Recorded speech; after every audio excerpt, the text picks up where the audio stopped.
Hi friends, आज बात करते हैं आईवीएफ स्टेप बाय स्टेप, यानी आईवीएफ क्या है, इसमें क्या-क्या स्टेप्स इन्वॉल्व है, क्या-क्या होता है और करीब-करीब अप्रॉक्सीमेटली कितना टाइम लगता है। मैं doctor Gunjan Gupta Govil, fertility, IVF and laparoscopic expert. I am director and founder Gunjan IVF world. So आइए फ्रेंड्स, बात करते हैं आईवीएफ के बारे में। आईवीएफ यानी इन विट्रो फर्टिलाइजेशन, यह क्या होता है? बेसिकली आईवीएफ के बारे में बताने से पहले मैं ये बताना चाहूंगी कि आपकी नेचुरल प्रेगनेंसी में क्या स्टेप्स इन्वॉल्व होते हैं। नॉर्मली जब आपके पीरियड शुरू होते हैं उस समय से आपके अंडाशय या ओवरी में एक एग या oocyte मैच्योर होने लगता है, बढ़ने लगता है। जब वह 18 से 20 मिलीमीटर का हो जाता है तो वह उस समय रिलीज होता है। उस समय जब हस्बैंड वाइफ का कांटेक्ट होता है तो जो स्पर्म्स है वह इस मैच्योर एग को फर्टिलाइज कर देते हैं फैलोपियन ट्यूब में। तो फैलोपियन ट्यूब में फर्टिलाइजेशन के बाद वह एम्ब्रियो या भ्रूण जो तैयार होता है धीरे से मूव करके आपके गर्भाशय में आके चिपक जाता है, जिससे कि प्रेगनेंसी हो जाती है।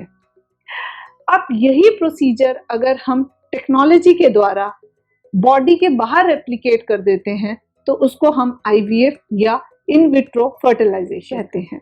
तभी यहाँ से नाम आया है टेस्ट ट्यूब बेबी, क्योंकि एक तरीके से हम बेबी को बाहर एक टेस्ट ट्यूब में बनाने की कोशिश कर रहे हैं, but actually it is not a test tube but it is in outside. तो सबसे पहले अगर हम आईवीएफ की बात करें तो सबसे पहले चीज होती है आपका इवैल्यूएशन एज अ कपल, मतलब दंपति का इवैल्यूएशन करना होता है। जो फीमेल है उसकी, महिला के हार्मोनल टेस्ट होते हैं, एग के नंबर और क्वालिटी का असेसमेंट होता है, कुछ खून की जांचें होते हैं, हार्मोनल टेस्ट जैसे कि एएमएच, प्रोलैक्टिन, थायराइड, और आपके बेसिक टेस्ट होते हैं इन्फेक्शंस के लिए और देखने के लिए कि आपकी हीमोग्लोबिन वगैरह सही है, शुगर वगैरह जैसी कोई बीमारियां नहीं है। साथ में अल्ट्रासाउंड करते हैं देखने के लिए कि कोई और साथ में बीमारी नहीं है, जो गर्भाशय है या यूट्राइन कैविटी जिसे हम कहते हैं वह ठीक ठाक है, उसमें कोई और प्रॉब्लम्स जैसे फाइब्रॉइड, रसौली, पॉलिप इत्यादि नहीं है।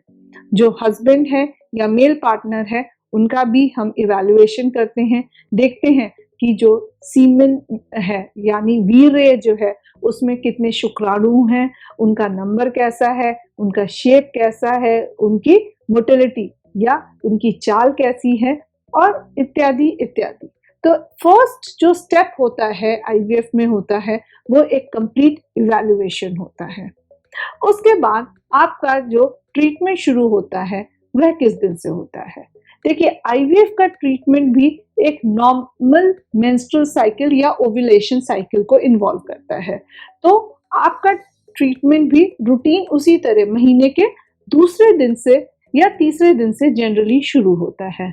उस दिन डॉक्टर आपको अपने सेंटर पे बुलाते हैं और बेसलाइन एक अल्ट्रासाउंड करके देखते हैं कि कोई सिस्ट या पानी की गांठ ना बनी हो, एग काउंट ठीक है, सारी चीजें सही हैं कि नहीं है, यूट्रस का असेसमेंट और कोई और प्रॉब्लम, इन्फेक्शन वगैरह नहीं है।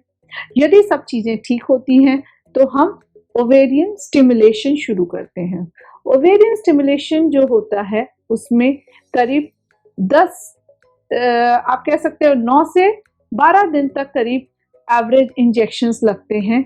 ये इंजेक्शन वही हार्मोन्स के होते हैं जो आपकी बॉडी में नेचुरली पाए जाते हैं। इन हार्मोन्स के द्वारा हम एग्स को डेवलप करते हैं। इन जो ये हार्मोन्स के इंजेक्शन लगाए जाते हैं उनका एक टारगेट या ध्येय होता है कि हमें ज्यादा नंबर ऑफ एग्स मिल सकें। ज्यादा नंबर ऑफ एग्स मिलने से हमें ये फायदा होता है कि हम उसमें से पिक एंड चूज कर सकते हैं। जो सबसे अच्छा अंडा होता है हम उन अंडों को लेते हैं और उससे हम मल्टीपल एम्ब्रियोज बना सकते हैं।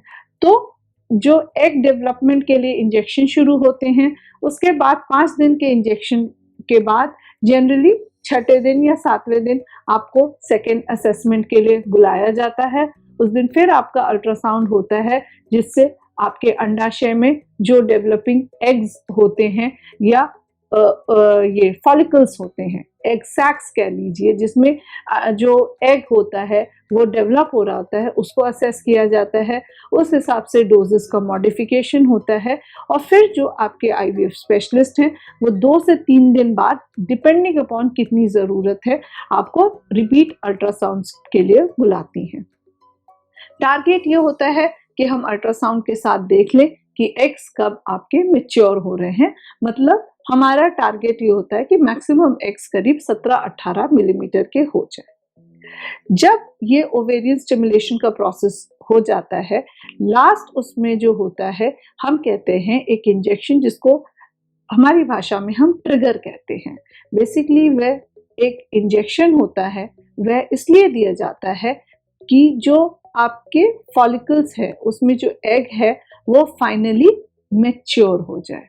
तो उन एग्स की मैच्योरिटी के लिए एक इंजेक्शन दिया जाता है, जिसकी एक फिक्स टाइमिंग आपके डॉक्टर बताते हैं।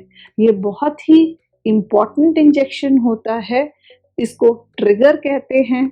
और आपको यह ध्यान रखना है कि जो आपको इंजेक्शन प्रोवाइड किया गया है वो सही समय में, सही मात्रा में और सही तरीके से लग जाए। एक बार हम ये आपका ट्रिगर का इंजेक्शन दे देते हैं, उसके बाद नेक्स्ट स्टेप होता है oocyte रिट्रीवल। oocyte रिट्रीवल, या हम इसे ओवम पिकअप भी कहते हैं अपनी भाषा में।